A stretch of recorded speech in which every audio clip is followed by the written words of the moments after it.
you always have amazing adventure. Hey, so that's the next one. Okay. See you, Chris. Oh, that's cool.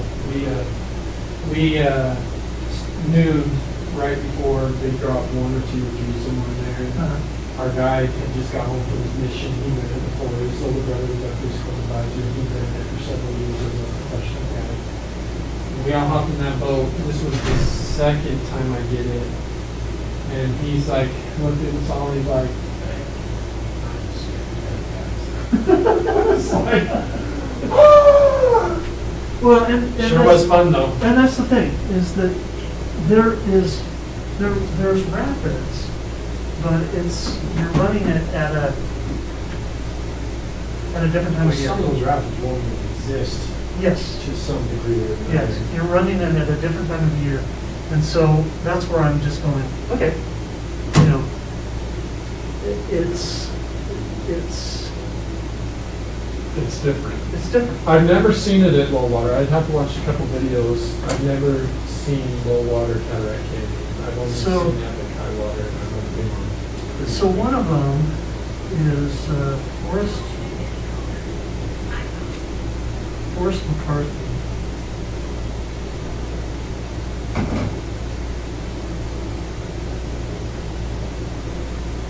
It's a PDF file on this guy's, what he did it 19 years ago. They do give a test.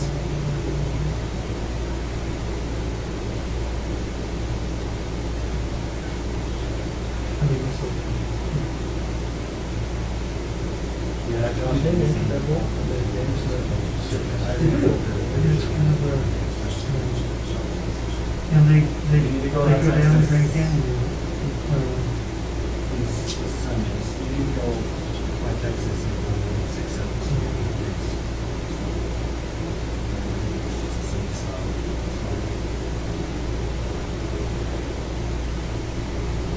Yeah, this is just I've got So, yeah, James is going on. Cool. He's to do, I'm not.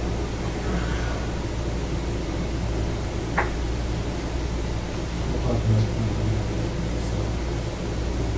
Okay, thanks.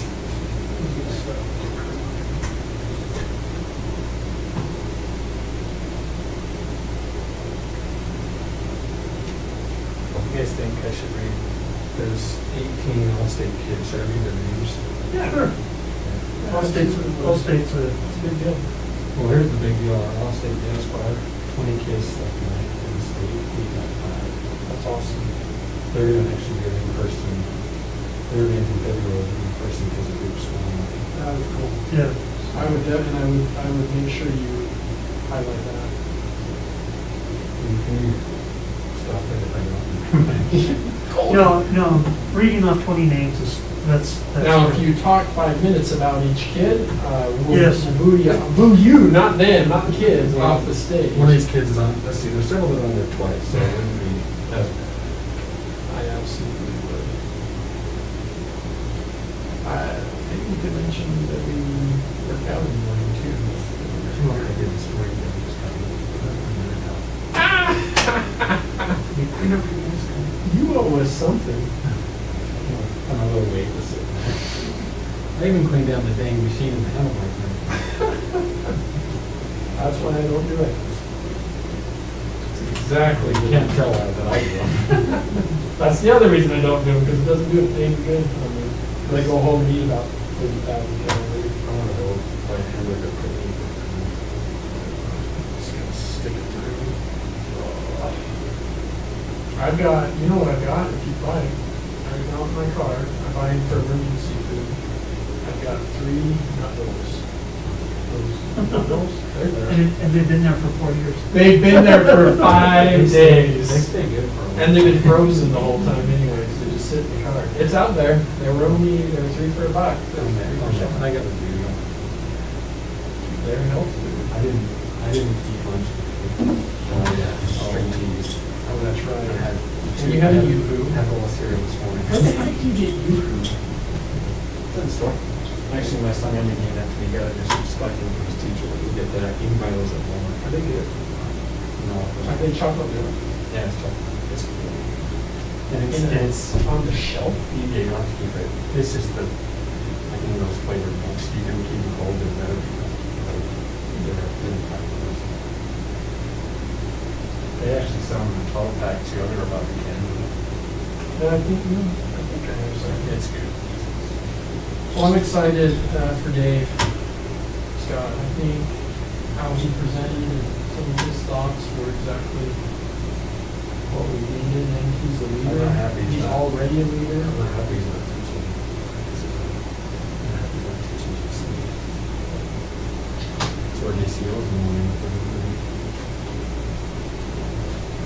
And it's, and it's. Yeah, that's true. And that's the difference, that's one of the very few differences I did see him on radio, probably some of our best out of the kids. I mean, they're still kids, they're way more kid than I am, but they're not the direct instructor of all times, most times. Should I do Keith Price retirement? No, Ryan should, they should have that on the. You're up pretty soon. You could head home.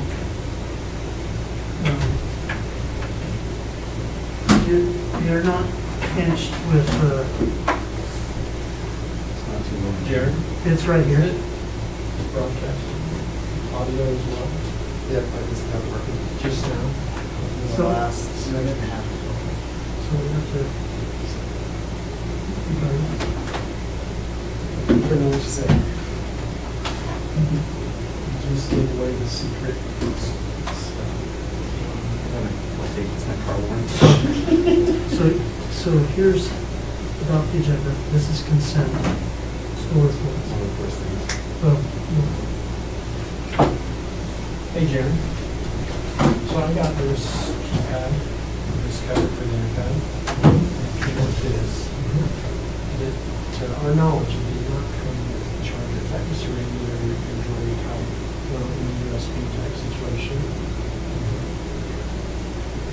That's what we probably make.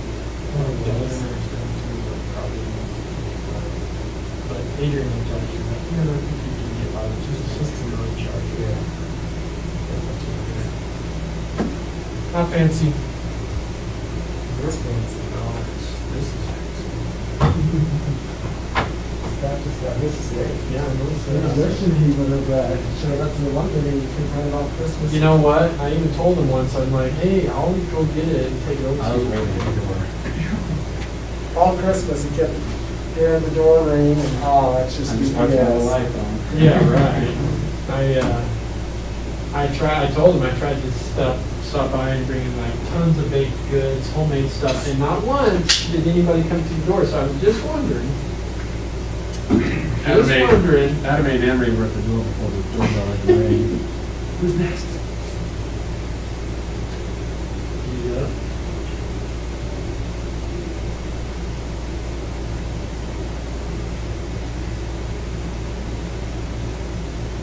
Oh, the Jazz are playing tonight, I think. It should be. I think they are. Here it is.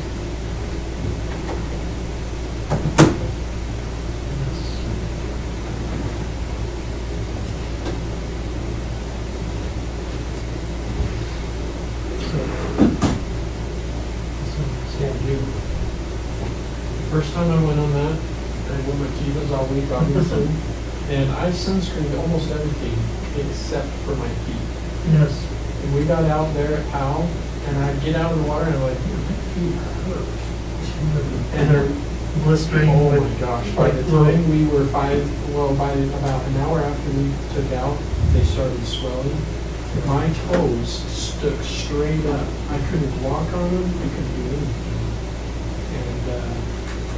And for about 2 weeks, I couldn't put my weight on my feet, letting my swelling go down and the blisters. I had an eternal hematon. Future lottery, What? did you get? I think I think I can do spring break, right now. It's not the lottery doesn't open or doesn't close till the end of June, or excuse me, the end of January. So we're gonna put in for June.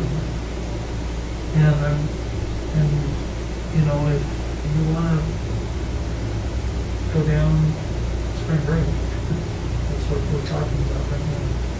It's the day after. Lottery go up. Float. It's not a float. Oh, that's not the float, that's the hike. No, it's so I'll send it to you. Jaron, You were putting in the lottery. Which river is it?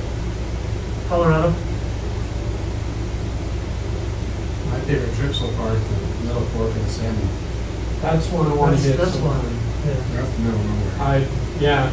I want to do that one, and I want to do, I want to go on, in Hell's Canyon.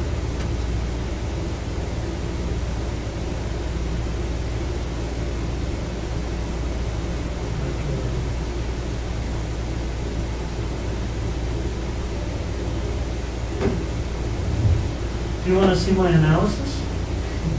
John in his spreadsheets. Which analysis is this one? Oh, I've got river analyses. Oh. I've got Grand Canyon, I've got Grand Canyon analyses. You should work for one of these back outfits. So this right here is the average daily flow of Cataract Canyon, Colorado River, in different years. So this is the 14th, and we had a really high year on the 17th. Oh, excuse me, I misspoke. There was a bad year. We take out this, and this is one that I wouldn't play. I wouldn't look at. This is the 17th. You'd be killed. Yeah. It's probably close, honestly. And things. But here's the data. So what this is data from USGS, United States Geological Survey. I've merged two data sets together, one potash and one green river, because there isn't an age in the cataract. And so you have to add the two together to get the amounts. So we kind of, here's the average flow. So again, this year was a heavy snow year. You don't want to go down at that time. But, Boys, so, Back again. wished I was staying to join you. No, I guess I really am kind of glad I'm not. you're live. See you, Mr. Brown. Yeah, so the point that I was trying to make with everybody was just that it is not, so the cataract during the spring runoff will run like 25 to 86,000 with a high of 100,000, 50%. It's a lot less on that. And so this that I'm sending you is a good analysis there. We're just, Do you have us on? yeah, it's Okay. on. I'm just not gonna turn the mics on yet. Yeah. Even though the mics aren't on, I know, you can still hear, I know. but that's smart not to turn those on right. Just don't let me forget to turn that one So- on when we get ready to go.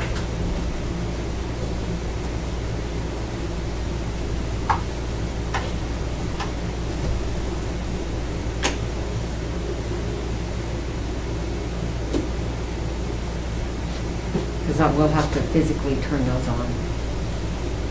I will turn these ones on right now, just so Okay. they show them.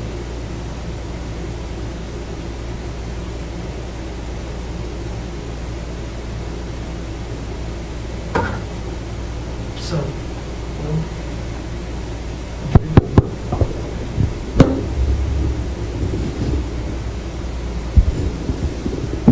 so you were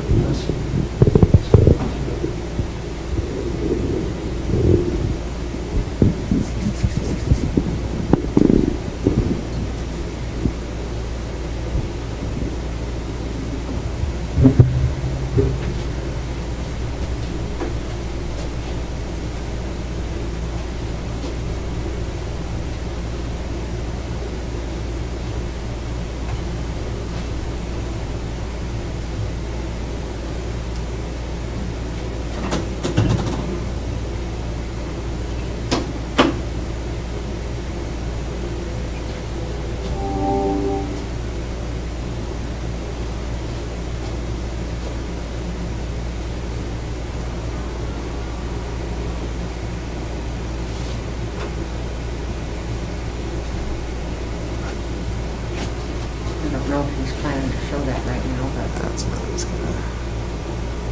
That's that.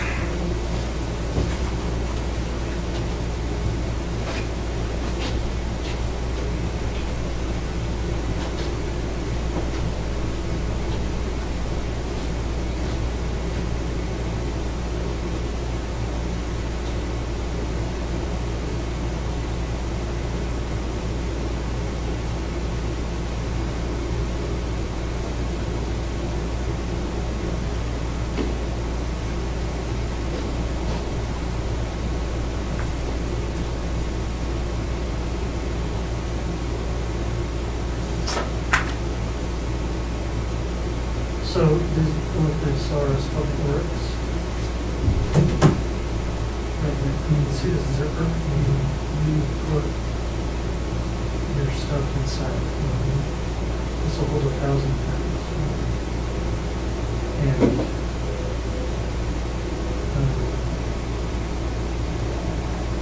let's see a picture of it.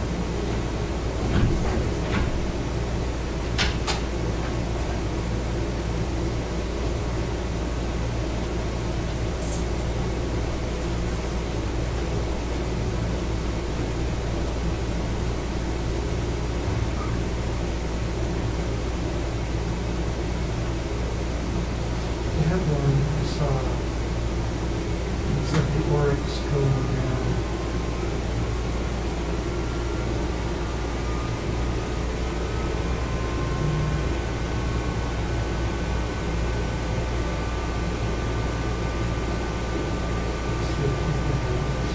Some people can in this. This is the Grand Canyon. So what's interesting about the Grand Canyon is that the temperature, the water temperature of the Grand Canyon in December and January is 50 degrees. It is dangerous.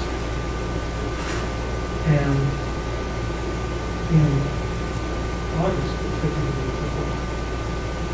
The air temperature of the Grand Canyon in the winter is like 48 degrees at certain spots. Now that, you start up in this fair, it's a little colder, but you get into, so they have it. What do you think that CFO says? Oh, that's probably right. It's huge. Yeah. And this is, it's, here it is. These guys are running there.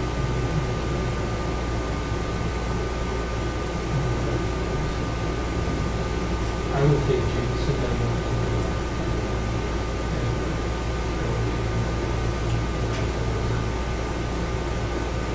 I've been down there. Yeah. So this is, solid class 4 plus. That's not technical, I guess you just take it. Yeah, it's Sure, I have to wrap it around. Yeah. Sometimes those technical ones are like, if you go left, you're dead, you have to stay right. And that's what scares me. So, you go.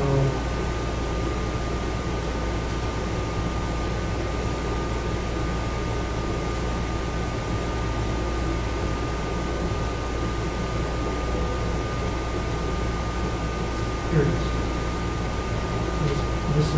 These are, they're running at 4,000 feet per second. So this is January and December.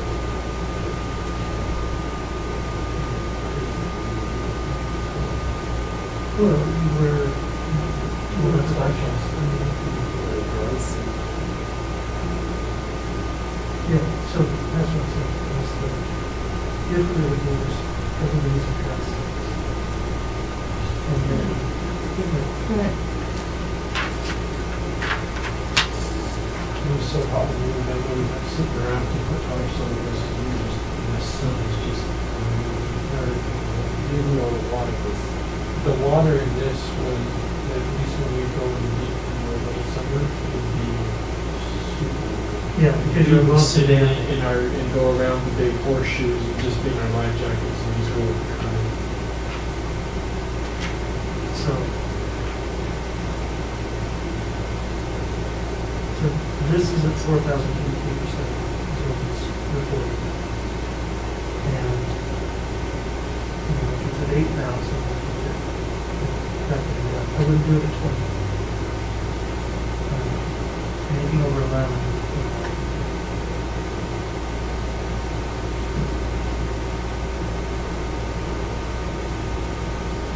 But, obviously, you got enough now. When you flip, okay, here's how to get it out, but it's not, this isn't, If that's where the rapids are typically, that's when the dead water, that's a complete one of Yeah. Lower than that. he was Way during the summer, the spring. Sort of route. so big that. And you did a J-rig. Our big J rigs, and I wasn't in it, I was in a raft, the big J rigs probably have pontoons that are about just the length of these tables, maybe a little bit shorter. Two on each side, a big platform in the middle, and then a motor. And that J rig would drop into the trough. Hey, Becky, how are you doing? Good. Good. Good. How was your break? It was good. It's good. Nice to have it. All right. I've always looked forward to it. Hey, Degry, Hey there. how you doing? Doing well, how are you? Nice. Not as well as you, but pretty okay. Yeah. Just churned So are you doing a sport right now? Yep. Indoor track. Indoor track? How's that going? Sore. Sore? So pretty good. Good. And then they're coming out. You just run the high Yeah, and school? then say, okay, go At the over high school? Yeah, we just run in the halls. Yeah. So When did you have your first meet? it might be the 20th or something like that. Yeah. I'm not entirely sure. We're We're hoping we're gonna have 3 meets to 2 weeks this year. It's gonna be pretty good. Yeah, it's hard. That close quarters inside. So there's only been, since we've only been in Wyoming for indoor, it's just Casper was the only indoor. Yeah. They'll just have to get creative, right? Yeah. So is it just the running? What else does the indoor track have? So they have throwing, This is what I'm saying. sprinting, Don't do hurdles. that. I think we have pole vault too, but Yeah. we've been doing that. Kind of what. So almost the same as outdoor track? Yeah, just. Cool. I've seen kayakers. I was a trackster too. I was pretty good at it. I was a sprinter, not a long distance runner, but we Rim, didn't have the indoor log, track. surface. Yeah, it's kind of blowing out now. Yeah. With the weather and everything, I'm sure it's a lot better on kids. If you have a facility to practice, it's even better, right? Yep. Yeah, I was a hurdler, if you can believe it, with my short legs. I was a state champion hurdler. Really? take Our out. record stood at my high school for 20 years before they broke my record. As long as you I can tell this is spring, how good that water is, it's just chunky. I think Henrik big job. I was a basketball player too, and a volleyball player. Where were you at? I was in Bear Lake over in Montpelier. I graduated from there.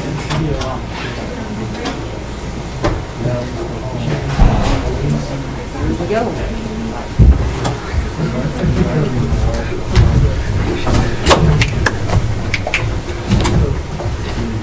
Sorry I came late. Awesome. There's so much space on. Oh, Cassie's on it. Is that part of the audit? So I noticed if you already got your first right here, all of the mics I think are on and hot. Okay. No. I see a green light. Yeah, just know that.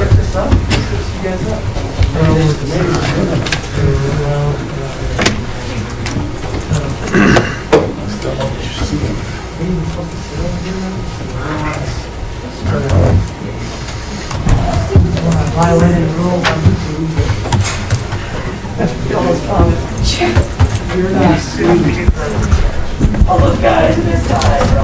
So what are you doing Saturday morning at 11? Me? I don't know. What am I supposed to? Yes. First game out? Over here. My office is slow. Yeah. Yep. You know, really nice man. Mom and dad are really nice people. They're just wheelchairs. I met the grandpa, and he'd driven out. I was driving, so I did it once. I'm not driving again, we'll fly.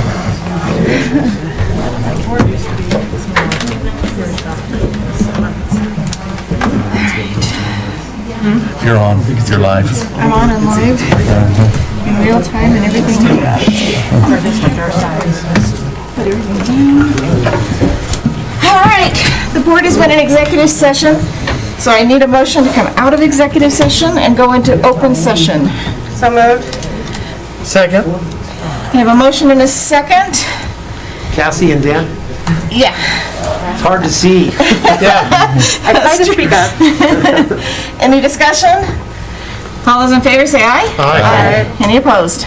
All right, we are now in open session, and we'll call the meeting to order. Would everyone please rise?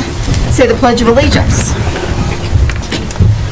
I pledge allegiance to the flag of the United States of America and to the republic for which it stands, one nation, under God, indivisible, with liberty and justice for all. Thank you, everyone. Happy New Year. Happy New Year.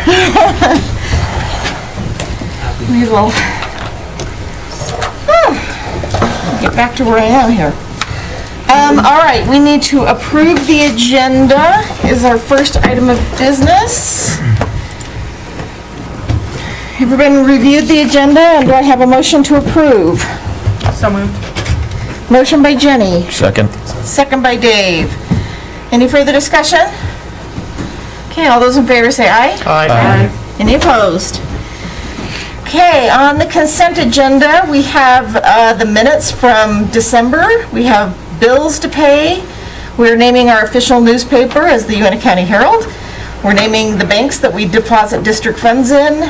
We have our board meeting for this next year, our schedule, and approval of the ski grooming equipment that we discussed last month on the consent agenda. Do I have a motion to approve the consent agenda? So moved. Second. Motion by Dave, second by Dan, right? Yes. Okay.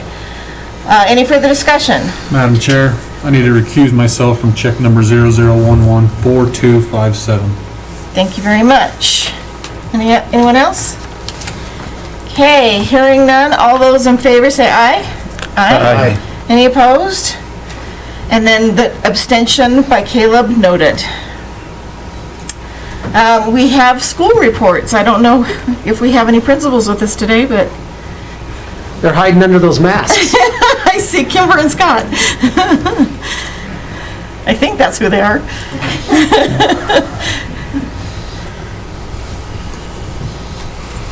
Good evening, Madam Chair, members of the board. Happy New Year.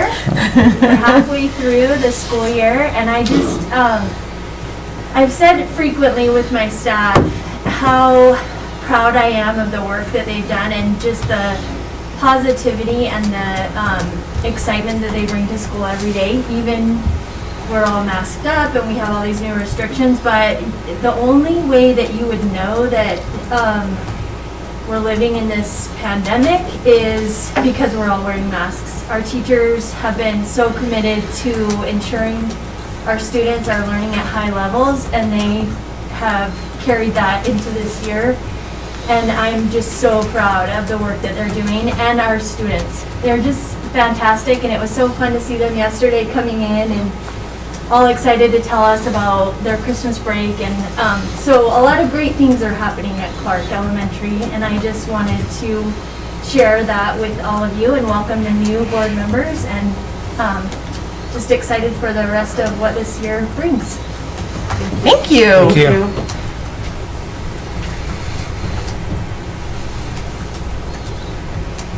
Madam Chair, members of the board, Scott Kohler from the high school. Just quick report, we had some exciting news for our all-state choirs and band. Miss Blackwell, Mr. Zigweed, and Miss Pace strings, Mr. Zigweed band. We had 13 all-state kids selected for all-state choir, and as far as we can go back and remember, we haven't had this. That's many. amazing. We've had 6 or 7 of the top we can remember. It was really exciting. I'm going to read their names: Heidi Barton, Hiram Baxter, Jonathan Baxter, Gage Beachler, Hadley Blackwell, Savannah Hatch, Sophie Callis, Riley Ovard, Lindsay Sharp, Jared Stahl, George Stephen, Robertson Walker, and Braxton Young. Embarrassed them a little bit, but it's a great honor. The other thing, our all-state jazz choir, we had 5 selected, and this was a big deal because there's 20 selected in the whole state. And 5 of them are from UNT County 1? Yeah. Wow. And so they did a great job. Heidi Barton, Hadley Blackwell, Savannah Hatch, Andrew Munoz, and Lindsay Sharp. And then we had 1 for band, Jordan Bowie on the saxophone. So really excited overall for the performance of our kids. Based on 20 kids being selected, they are going to do an in-person event in February for the All-State Jazz. All-State Choir will be done over Zoom, I believe, virtually, however that's done. But proud of them. As Kimber said, day by day we're going, and we appreciate we're still in school, and great to be in the school, and we appreciate that. So anyway, congratulations to these kids and those teachers. That's awesome. Thank you. Thanks for sharing. Mr. Dastrup. Hey, Happy New Year. Hey, everybody. Madam Chair, members of the board, I really don't have a whole lot to report. I think it's a good thing, right? We're not gonna report.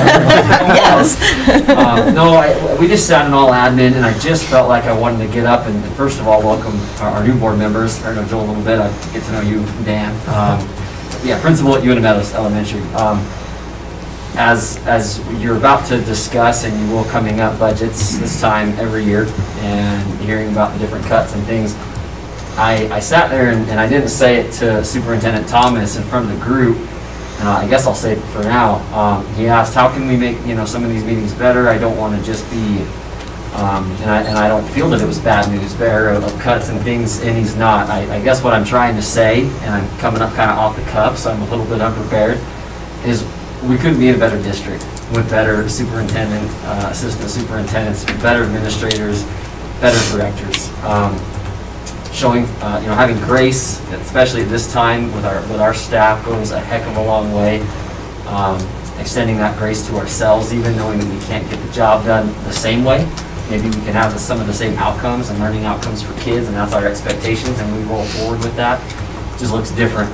But I am just grateful to be in this district. It's my 6th year now, and I can't tell you enough how proud I am of the leadership that's here. There's been difficult changes from 5 and 6 years ago to where we are now, and we are truly in a good place. And I think I speak for the rest of my principals and colleagues when I say that we fully trust the decisions and what you'll hear in terms of cuts and how to make this district move forward from Superintendent Thomas. I know it's important for you as board members to know you speaking for principals, and having known Ryan and Doug and Joe for 6 years now, they have my full trust. I know they're going to do what's best for students at the end of the day. So just want to share that with you. Even though it's a tough time, things are still good, and and we can make them even better. Thank Thanks, guys. you. Thank you very much. Appreciate that. Thank you, guys, and again, thank you guys for all you do. Again, we're thrilled that we're still in school as well, so we're not sure when we'll see the Christmas spike in cases, but hopefully we'll stay in school. All right, we're moving on to discussion items, and the first item on the agenda is the Wyoming School Board Association Board Training and Legislative Forum. Madam Chair, members of the board, every year, except for this year really, the Wyoming School Boards offer new board member training. This is what they're offering via Zoom, and to participate in that, you just need to register. Or let Sherry know, and she'll register you. Exactly. In terms of, I know when I was on the board, I went to the new board training. It was very, very good, especially in terms of what do I do in terms of some of these decisions that have to be made. And so I would encourage, if you have time, to pick some of those out and participate in the training. They will put you on the right path. So just to And I think I indicate, emailed there that to is you guys no, too, didn't I? this year, there is no legislative, what do we call that thing before? Usually there's a legislative forum that we go to Cheyenne and meet with Yeah. our legislative contingent, but yeah, that's not going to happen. No, they don't even know if they're going to have the legislative session, when they're going to have it yet. So that's not, that always happened in January. It's not going to happen this year, but the training is there for you. So just wanted to point that out. Okay, again, I think many of us have been to those, and they are actually very useful, so I think I did sign up, didn't I, Sherry? Yeah, thank you. I did sign up for one or two of them, so. Our district calendar for this year and next year. Madam Chair, members of the board, this is something we do every year in January. We present the district calendar for next year, and then you adopt a draft calendar for the next year after that. I could go into a lot of detail about how these... As a parent, I loved this because I could plan. how this calendar is developed. Probably the best thing to say is we do have guidelines and restrictions within our state statutes that we have to follow. It's just not as easy to say, and we hear it, is I like deer hunt, why can't we get deer hunt off and not elk hunt off? And I like 2 weeks at Christmas, and I don't like spring break. There's a lot that goes into these calendars. I believe this is an instructional tool, and we set it up that way. The calendar that you approved last year as the draft calendar for 21-22 has not changed, and I can throw it up. And that's the one we just approved in the consent agenda. No, we haven't approved that yet. Oh, we haven't approved that yet? Oh, So you'll approve it next month, okay, the draft. the draft. But the one for 21-22, we did approve. That was just the board. Oh, the board No, meeting. we Oh, that haven't was just approved our it yet. schedule. You're approving next Right. schedule. I was getting it mixed up. So, You know. really, in terms of that calendar for the 21-22 school year, it's almost exactly, it is exactly like this year's calendar. The differences in this year and next year is truly when Memorial Day hits. Memorial Day is really late. In the 2022 year, it's the 30th. And what that does is school ends before Memorial Day. This year and next year are the only 2 years that I can remember that that's happened. And I've been here for a while. This year, again, our start date, for this calendar that you see in front of you, the start date is 1 day earlier, just because of the way the calendar shifts. So we start on the 23rd. The start of school is one of those things that can be debatable, and I think you'd find a third in favor of what we do, a third in favor of something different, and a third in favor of something different. It seems, I think it's worked well. Because of our fall sports that start so early, it makes sense that we start on the 23rd of August. That way we don't have kids 3 weeks before school start participating in golf, football, and volleyball. This starts a little earlier than we've done in the past. The difference between this calendar that you approved and the next draft calendar is we shift back to a later date, and you'll see that. In other words, sooner or later you have to shift. You can't keep going earlier and earlier. Right.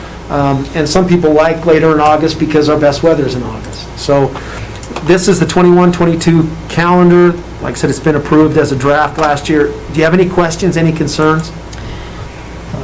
I mean, with the advent of the late start Mondays, we got rid of all the half days that used to be on the calendars. But otherwise, I think we've pretty much stayed consistent, so. So let me show you the 22-23 calendar, and you can see what I mean. We shift back to starting on the 29th of August, which is just 1 week before Labor Day instead of 2 weeks. It puts us back in terms of December, where we're out for Christmas on the 16th. If we started earlier, it had been on the 9th, would have been a little early. So kind of see how But that we still goes. get out Memorial Day weekend. Yes, actually after, so we're Right back after, to yeah. ending on the 2nd of June. Oh, And so this calendar shifts us back into June. Again, Last day it'll of be school, June interesting 2nd, when we yeah. see this year's calendar, because this year we end on a Thursday. The Right. last day of school is a Thursday. We still have graduation at Horizon on Friday and graduation at the high school on Saturday. So it's, this calendar we're in right now is unique. 21, 22 is very similar. 22, 23 goes back to what we've done forever. Great, So these will be approved next month. okay. And then the lifetime of service stipend? Yeah, Madam Chair, members of the board, just to update you, I think it was 5 or 6 years ago now, the board approved this lifetime of service stipend, and it is just what it says it is. It provides a stipend for those individuals who put a lifetime in as a career into this district. It encourages, I guess, it rewards those who retire with 25 years of service or more. That it's not a lot of money. We provide them $100 for each year of service, and then we double their sick leave payout. So instead of $40 per sick leave that they haven't used, it's $80. And the other thing we do is it can go into an account, a health retirement account for them as they retire in the future. The board set this up that many years ago, really looking at 5 certified and 5 support. And that's what this is for. What I would like to ask, and right now I'm going to talk a little bit about the budget. Next month, we start our budget process in terms of the board looking at our timeline for the budget and where we are. That's good, because right now we're still in a little bit of limbo. We know we have a starting point, and the starting point's not good. But that starting point potentially will change. Hopefully, the change will be better. So what came out of the recalibration committees and the appropriation committees that met in December is right now, they approved the legislative model, and then they took $100 million right off the top. And so both of those issues I'll talk about. First of all, $100 million off of the funding formula represents a 6.5% cut for us. It's a big Depending on hit. how you look at that, that might be a good thing, because remember, we were asked, what do we do with 16%? They were just trying to soften the blow? Yeah, but on top of that for us, is we have to take into consideration our decline in enrollments. Right. So using the model, we know we're 110 students short. The model uses a 3-year rolling average, which means we're really 45 students short. So we lose funding for 45 students in this model, which is another 1.74%. So our target, our starting point, is an 8.24% cut. That represents $3.3 million. I've been working on the budget since 2005. We've never had to cut that much in 1 year. We've seen a cut of $2 million. We ended up not having to cut that because of increased enrollment. So this will be a challenge. I guess my message to the principals today is not one of doom and gloom, because we can do it. Will it cause some pain and some aggravation, and will there some things be pinched? Yes, but can we keep the high level of education at the classroom level that we've always done? We believe we can. Where this comes in, though, Ryan, is that it does incentivize our more experienced teachers, those that are getting close to retirement, to retire earlier. I mean, budget-wise, that takes the higher salaries off the table and brings in new higher, lower salaries, which does help to some degree. And that's really why If we have to Sorry. cut through attrition, allows us to do that. Well, and that's where we're getting at, is we will cut as far away from the classroom as we can to start, but since 87% of our budget is salaries, you'll have to look in the classroom. Once you start doing that, that is class size. So we do have a strategy. It will be presented next month to you in terms of a timeline. By next month, we'll know, I think, if there's any legislative leverage to increase revenues. If you've heard, this is only the cuts, it's not the revenue part. There are some proposals to increase revenue. Unfortunately, in Wyoming, revenue means taxes, and that's a four-letter word for many legislators. For us, and we even kind of had that discussion, is if we don't increase revenues, we're looking at an 8.24% cut. That's our target. And that's where the increase to the state sales tax is. Exactly. Is what they're looking at. So there's there's several options that will have to be considered, and another month gives us some time to look at those too. The 8.24% is a target for us. I think that's probably the bad news, but it's also the good news, is we can do it. And we'll do it with input from, of course, our principals, our staff, and the board, and the community. We'll have a budget hearing and at least talk about what we're looking at cutting. But if in fact the legislature meets and they do impose, even if it's just a 1 cent state sales tax, so, you know, the state portion would be 5% and then the local option would be 1%. Even that, my understanding, Ryan, correct me if I'm wrong, but my understanding is that 100 million that they took off the top goes back in the pot. Yeah, it's a 1 cent sales tax is 200 million increase to Right, the state. so we get 100 million, that 100 million back, Yeah. which means we don't have to cut it quite as deep, so. So the other side of that coin, and why I think in terms of our budget timeline, it's good to wait a month, and this is the, I guess, the dark side of how the legislature works. History in this district, in early 96, 97, our district joined with the Campbell School Districts and sued the state in terms of inequity in funding. Because at that time, we were the lowest funded district per student in the state. Well, 4 Campbell cases later, in 2007, I think was the last one, is we have the funding formula now. The Constitution is very clear. Education in Wyoming is number 1 priority. It has to be funded first, and it has to be funded according to a cost-based model. So what our legislatures just did is approved a cost-based model and then lobbed 100 million right off of it. How is that cost-based? So the reason why I have this discussion is there is a coalition of school districts in our state that are ready to sue the state again. If they don't put it back in. Yeah. You bet. We actually, 5 or 6 years ago, we went to the board and said we would like to be part of that coalition. They put a cap on the number on that coalition. They kept it at 10 school districts. There are 4 of the largest school districts that are in that coalition and probably 4 of the smallest school districts. That's the whole point of the coalition. It represents large schools and small schools. Who knows? But again, we have time to see that work out. So I guess my message to you, and why I'm even bringing this up with the lifetime of service stipend, right now it is not an incentive to have anyone retire early. Right. Because it's not that much money. You still qualify for district's insurance, but you pay 110% of the premium. Right. What I would like to do is to make it an incentive, to look at the payment points that we offer and see if we can encourage, instead of 5 certified staff, maybe 15. Instead of So 5 increase the support number. staff, Increase the number. increase the number. Go from 10 total to, what are you looking at, 20? To 20 total, yeah. To 20 total? 20 to 25. And then we also have, what we're going to talk about next is the early notification Yes. incentive of $500. To make this, and again, you guys realize someone that's between 58 and 65, that is in that point of, well, I'd like to retire, maybe I can't. What would make that attractive for them to take this is if we improved the insurance portion.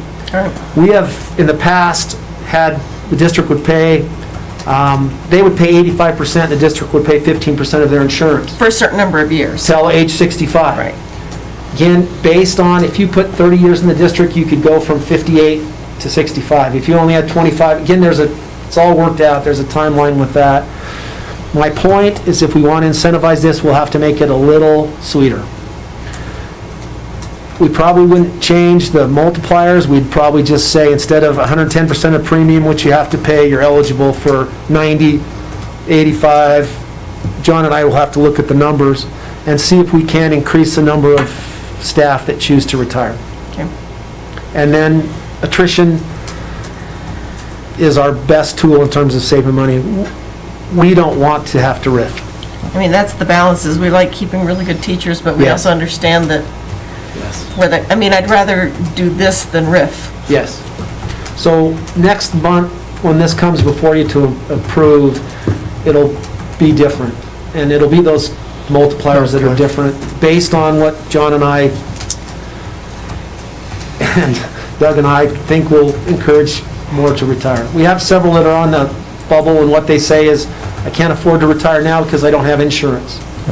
This would allow them to cover that That's huge. at a reasonable rate. Right now, And right now, they're just doing the COBRA where they pay. yeah, Yeah. right now, the district pays 83% of their insurance. Yeah. So it's a flip. They'll be paying 85% of their insurance, but the district's not charging 110%. Okay. We've never really had issues with our retirement pool on their insurance plan. Actually, they keep our pool numbers higher, and they've been relatively healthy. It's been interesting looking at that, so, but I think we need to use this as an incentive to have more people take an early retirement or retire. So to that end, I'm assuming that that's why maybe you want to change the early notification stipend, which is the next item? The early notification stipend, really, all it does, it does not incentivize anyone from leaving early. It just has them notify us so we can prepare. So that we can get the contract and the recruiting. It's $500, and we offer it for certified and support. So, And just it out of does work. curiosity, I know that we've received those early notifications. Mhm.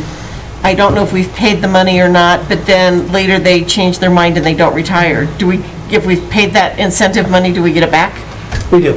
We Okay. we don't pay the incentive until toward the end of their contract. Oh, okay, okay. And even the lifetime of service stipend, if you read through it, they have to apply before the end of February. They're approved at the March board meeting, and then there's a period of time where they can say, no, just kidding. Right, I want to stay in. And that's happened every year. yeah, And we always have those. I will provide the numbers to the board, so you'll see the payout and the potential savings. You realize that the challenge with this is not everyone that retires is a position that we don't have to replace. So we have to kind of pick and choose, we have to move people around. Sometimes that's not popular, but again, losing jobs is less popular than any of that, so. So you're not looking at changing what that early notification stipend is No. or anything like that? Okay. Just annually that you guys approve that we do it, so that I don't think would encourage anyone to Okay. It's nice that they notify us early. The reason for that is because we hire in March. Just so we can recruit. Now, it helps us with the budget process. We probably won't be hiring in March. So those two items are there, and like I said, I'll share again next month where we are, starting with also the budget timeline and our budget philosophies. So that's next month. Okay, any other questions on that? That lovely news? Again, we'll see what happens. It'll be interesting to see, well, if they meet and when they meet, but what they do too, so.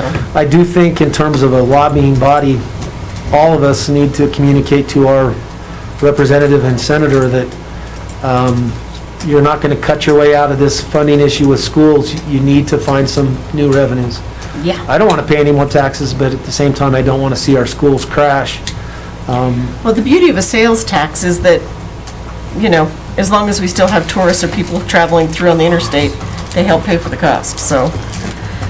Bus financing. John, I see you standing, that must be you. Madam Chair, members of the board, I sent a memo out December 8th.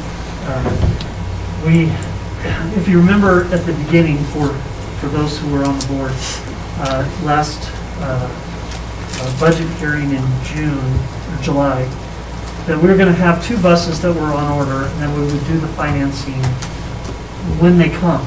The problem was that we didn't know when they were to come. They arrived December 2nd. We've cut the check for those buses. Right. Now what we're doing is kind of backfilling and going after some financing. So I'm requesting that you authorize me to go out to bid with different banks and financial institutions to do basically a business loan for these 2 buses. Part of the buses, we don't need to take out a loan for because it will be paid out of Of the federal state. DARA funds. So we're really doing 75% of the 2 buses. Upon approval, basically I go out, I notified in the paper, I talk to different institutions, get a bid opening, come back, here's the best bid that we've got. The state pays 100% of that 75%. Eventually. Yes, 20% a year, including. the- Eventually. But it's, as a fiduciary agent to the taxpayers, it's important that I get as low a rate as possible. So I'm requesting. And that will be on our action items Action items, later. yeah. Yeah. Any questions? Okay. Thank you, John. Last but not least, policy CKA. Madam Chair, members of the board, this discussion item is really just to really inform the public, I guess, that in terms of our Supreme Court ruling that CKA is null and void, we have followed that ruling, and we have taken necessary action to be in compliance with that. Okay. It sounds like the ruling also will be remanded to a lower court, and we're waiting to see what that ruling will be. Yeah, and I guess that's what I want the public to understand, is that the ruling from the Supreme Court is only part. There's still other parts that are still going, that we're going to see what happens with that, and then make a decision later on what we do next. So for right now, it's status quo. Jeff, do you have anything to add, Mr. Phillips? Okay. All right, do we have anybody from the public, or I guess on Facebook? I don't know if we get comments on Facebook, but any... We do, but we don't. Any official public input, how's that? Okay, seeing none, we'll move on to the action items. The first item on the agenda is personnel items. Do we have any of those? Yes, we do. Madam Chair, members of the board, we have one resignation. Our recommendation is that you approve the resignation of Keith Fry as a consulting teacher at Evanston High School. Do I have a motion? So moved. Second. Second by Caleb. Any further discussion? All those in favor, say aye. Aye. Any opposed? All right. Next is to approve the bus financing that John just discussed. Do we have a motion to approve John to go out and look for the best bus financing possible? So moved. Second. Motion by Dave and second by Dan. Yes. Any further discussion? All those in favor say aye. Aye. Any opposed? Okay, motion carries. Next is audiological testing equipment. Madam Chair, members of the board, we've had, I think, a discussion, we've discussed this a little bit. We were hoping, in terms of COVID funds, we could use COVID funds to get this taken care of, so we kind of put it off. This is something that I think will benefit our students in our special service department. We do recommend that you approve it. This is the hearing Mr. test Williams, stuff. yeah, Mr. Williams is here to answer any questions about the equipment if you have them. Perfect. I guess one question is, the enclosed trailer, is that put out to bid? Is that the best price that they can give us on that? So we did, I did put a bid out in the paper. It's quite specialized equipment. That way I didn't get any responses. We did work with a national company that does this all the time. I guess the biggest plus to all of this is that right now we have an audiologist that works for us, and we've had extensive conversations, her and I, Monica Weston, Dr. Weston.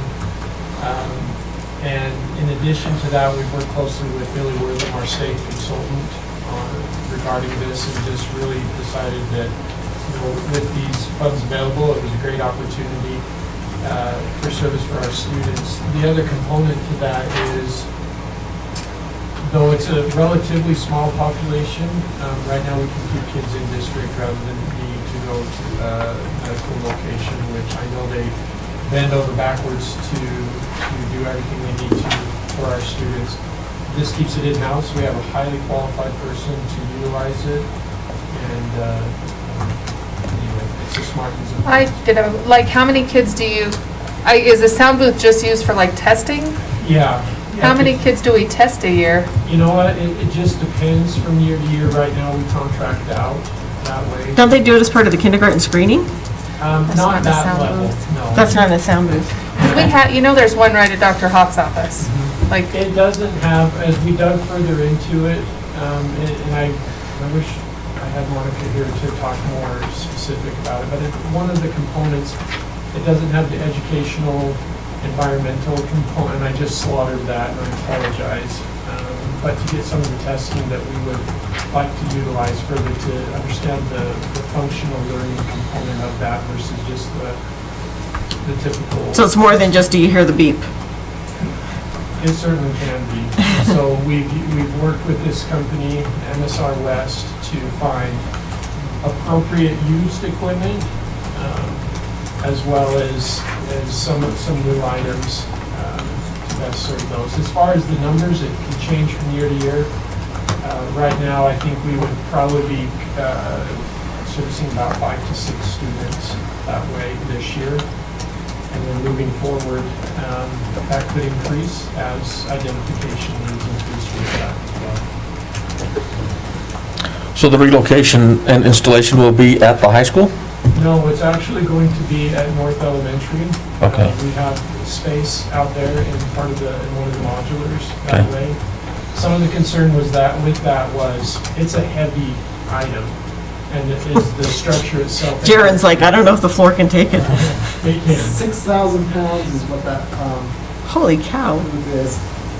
The modulars happen to be 10-inch steel beams underneath them because they are modular, they're on the road, and so it was a concern that Matt and I had to address because I wasn't going to put a 6,000 piece of equipment on just wooden. On a piece of plywood, really? Anybody else have questions? is it paid like out of general? How do they pay for it? Is it special education funds or which? No, and that's what Mr. Thomas was talking about is, as I was talking with our state representative,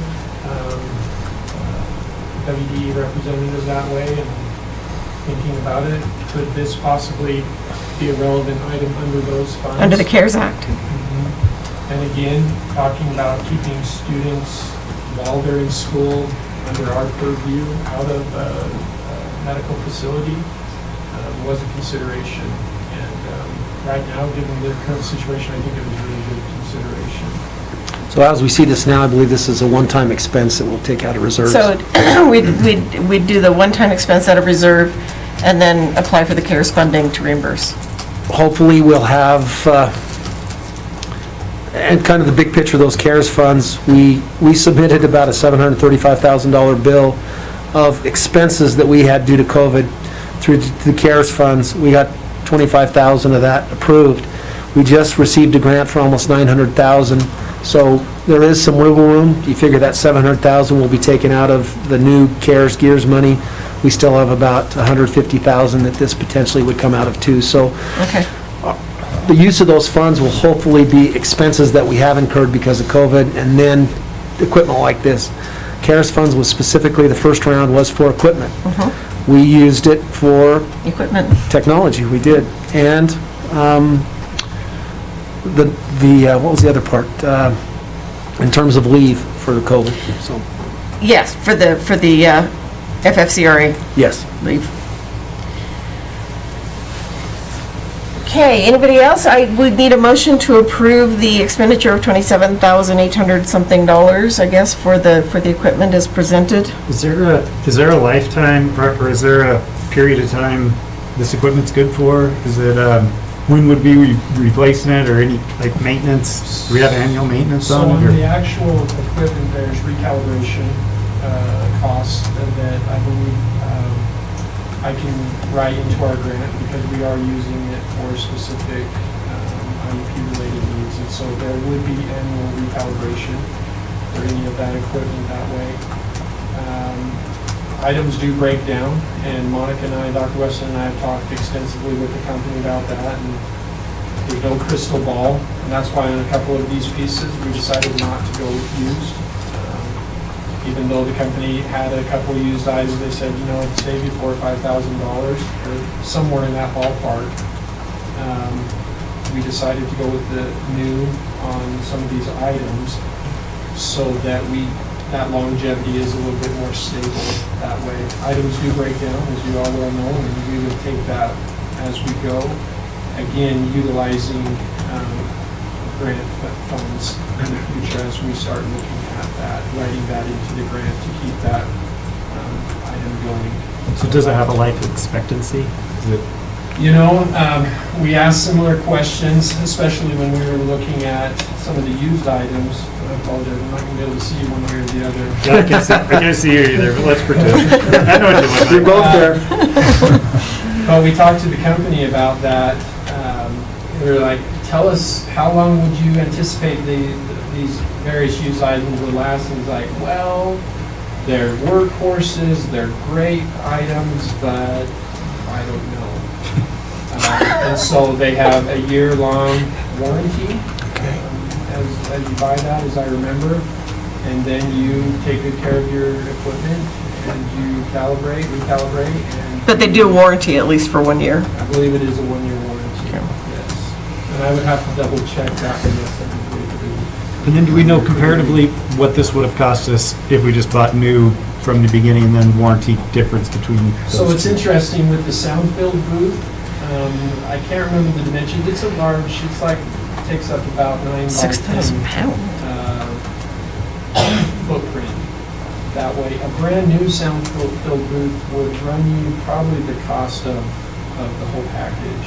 That way, maybe a little bit more depending on what you got that way.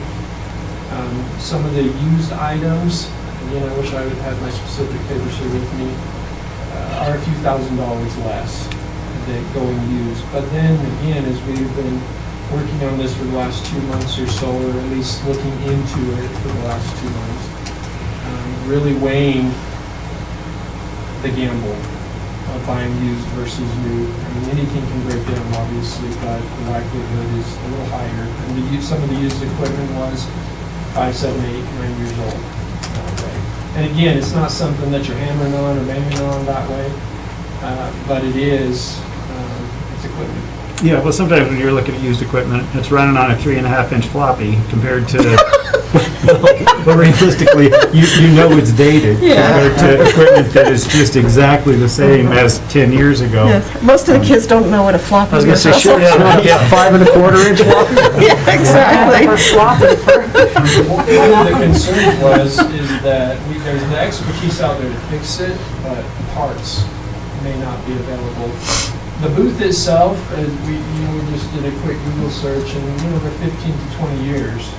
And that was the easiest thing, the decision in all of this, because they did have a used booth, they did have the...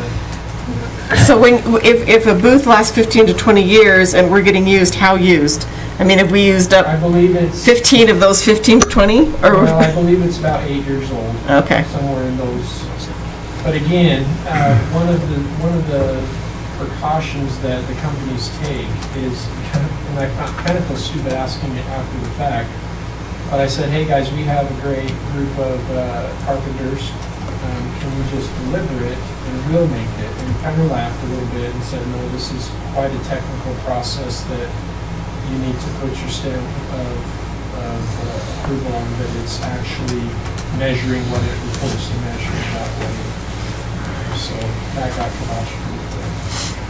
With our current spend and what we're using this audiological equipment for, what would be our payoff? Would it be 6 years, 7 years, 10 years down the road? So monetary, I haven't done that calculation. The ease of use, the human capital, just to give you, I guess, a quick walkthrough of what it takes to get a student that talks to the audiologist. It takes the initial contract with our provider as it is right now.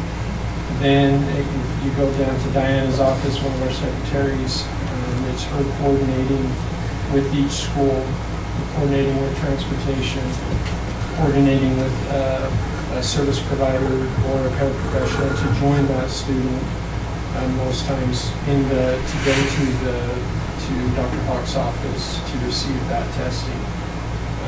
Then, our most recent event was, and it's not typical, and it's not a reflection on Dr. Hawk's office either, but we waited there for about an hour, and no audiologist, and we called the audiologist's office, hey, where's your guy, where's our guy? And, oh, he should be there. And again, that wasn't typical, but to have a doctorate level audiologist sitting in a waiting room for an hour kind of helped push us in this direction as well. So, and then the time to get back the student back. So there's a lot of different ways to measure payoff that way. Monetarily speaking, if our contract was $2,000 to $3,000 a year with, I'm trying to remember the name of our company that comes up out of Ogden.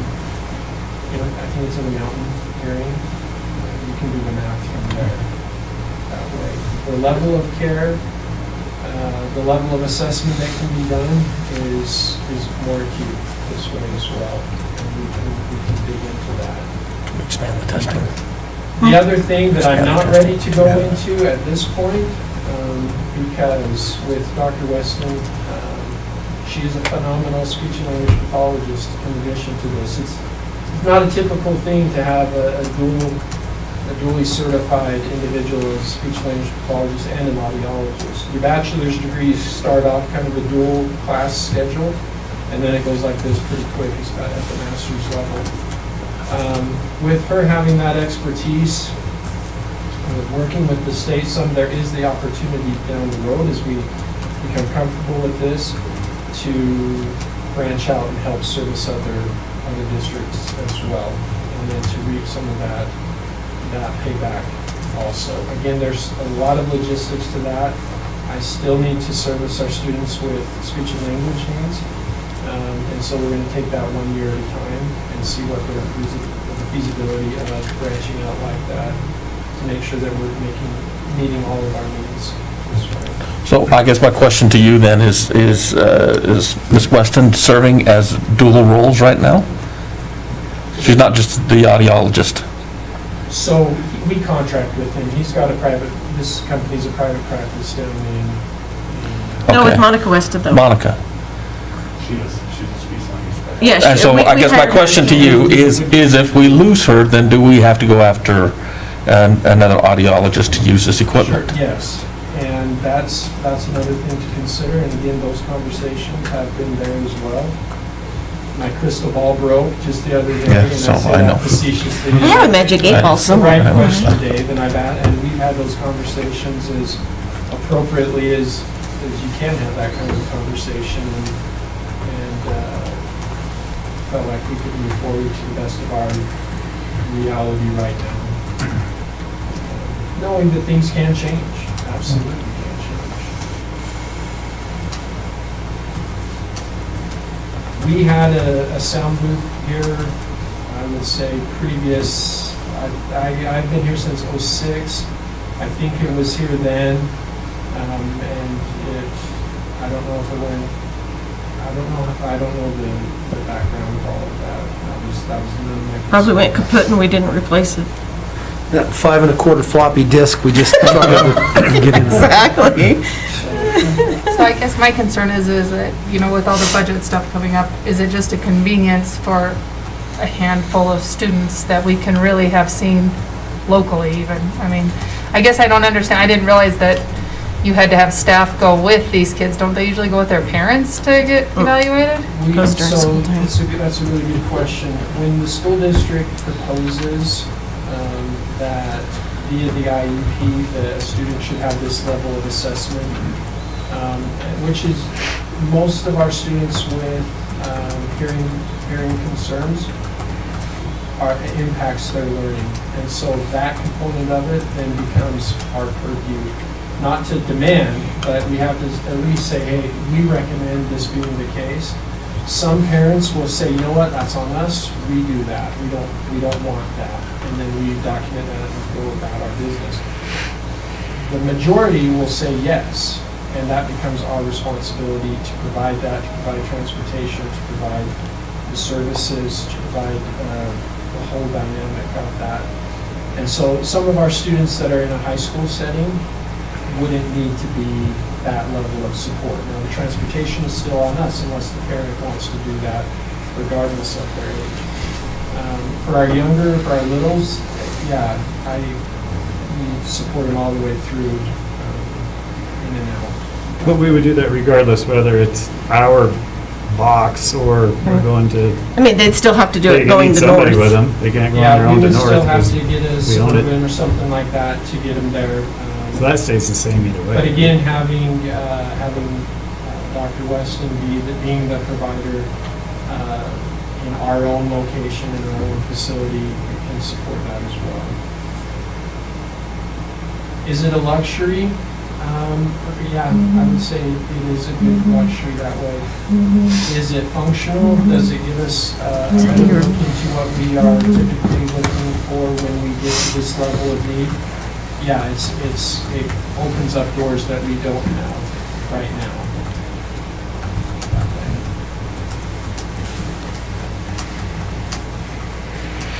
Any other questions? I say, Will services continue to be met either way? Absolutely. So have you had a conversation with other local districts at all in sharing in some of this cost? You said as far as expanding in the future, have we looked at it up front as far as Lyman and Mountain View or even into Rich County? Cameron? So region, as far as we're considered Region 2, I don't know how everybody else is, but our special education cohort is from Rock Springs down to Asdogleg up to Jackson, taking in everybody in between that way. And over the last, and then on the state level as well, so it's not just our region, have talked extensively on what a co-op really looks like, a co-op of services, a co-op of special ed directors, a co-op of any related service provider that way. And so those things of the feasibility of what that looks like have been pushed around. I have not reached out to any specific district at this point to say, hey, what could we do to partnership on all of this? I have not. Now, has that been in the thought process? Absolutely. I guess my selfish point of view is right now I'm looking after our students, our 400 and some odd kiddos that are on IEPs, from their speech and language services to the assessment needs, then from the assessment, how the hearing services go out into the classroom and so on and so forth. But again, I want to emphasize, whatever way as a board you vote on this, we will continue to either use this resource or we will continue to contract these services and make sure the students' needs are met that way. well, I still need a motion one way or the other. Madam Chairman, I'd like to make a motion that we move forward on the quote from MRS West to include the equipment and shipping and equipment installation. Second. Second. I have a Second. motion by Dan and a second by Jenny, or Krista? Jenny. Okay. I need my hearing checked. Sorry, any further discussion? Okay, all in favor, say aye. Aye. Any opposed? Okay, hearing none, motion is approved. Thank you, and keep us posted on that reimbursement, will you? We are ready for board roundtable. Anybody want to start with the roundtable? How about our student representative? Sure. So, getting back from break, like, yeah, none of the students are kind of ready to be back, but I guess no one is. But I think from my point of view and from other, I feel like students are still very glad to be back in school. I mean, I don't think I could handle Zoom. I don't think any other, maybe the select few. I've talked to some people who would prefer Zoom, but that's a very select few. Most people like being in person. And like, it's just such a major privilege that we have, so I just want to thank everyone for making this happen. We're wearing our masks, we're doing our best, but we're happy to be in school, not on Zoom like other places are. Amen to that. Anyone else? Madam Chair, members of the board, if I can, just a couple don't know if they're announcements, but just things that we're doing in terms of COVID to continue our responsibility to take care of our employees. We have extended the FFRCA, or CRA, whichever it is. Yeah, for those, it's the Family First Coronavirus Response Act that expired on December 31st that allowed for additional sick leave due to COVID-related issues in 6 different categories. The federal law expired, but we, the district, have opted to continue that as an administrative item, and we're going to continue giving our folks some extra sick leave for Corona. Perfect, and we will notify them tomorrow. We've already had some individuals that have quarantined, so I think that'll be good news, and appreciate the board's willingness to do that. I think it's the right thing to do for our employees that are And this will extend till March essential. 31st, is that what I Yeah, understand? March right? 31st, then we'll reevaluate again. Okay. And what was the other thing I was going to mention? Oh, we did decide to extend our nurses through the end of the year. Originally, we hired them just through the first semester. I would like to keep them on till the end of the year. I think that's a wise move. It's roughly 35 to 45,000, the 3 additional people that we added. So I think that's going to be good for our staff and our students too. So. My question for you, Ryan, I know that, UNT County has received some vaccines, and we've already started the vaccination process with a lot of our healthcare workers. I know teachers were going to be next on the list. How soon have we heard when we can start getting our teachers vaccinated? I've heard from the hospital that we're close, but in terms of a specific timeline, we don't have that information yet. We will definitely communicate with our staff when that occurs, and if we can, we will allow them to come into our system to inoculate our teachers, those who choose. So, yes, it's a choice. We're not going to mandate vaccination, obviously, but let me propose to you something, food for thought. How's this? I mean, obviously, people are real concerned with vaccines, and they're new, and, Krista got her vaccine. She was worried about growing a tail, apparently. All is well, but a sore arm, I guess, for a day. Obviously, we want to encourage the vaccines if we possibly can. It helps us get the herd immunity that we're looking for and helps us get back to normal and school without masks. To that end, I know that some people are incentivizing obtaining the vaccine. What I did at our work is we incentivize it with the additional leave.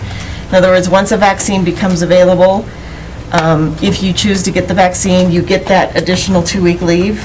If you get COVID, you mean? No, Yes, in other words, or if the school shuts down, or for whatever reason that you need to quarantine for something. If you've taken advantage and availed yourself of the vaccine when it's available to you, then you continue to get that. If you don't choose to do that, then you have to use your own leave. I mean, it was a way to incentivize it. We've had that discussion, and that's why we have the cutoff date at the 31st, so we can relook at it.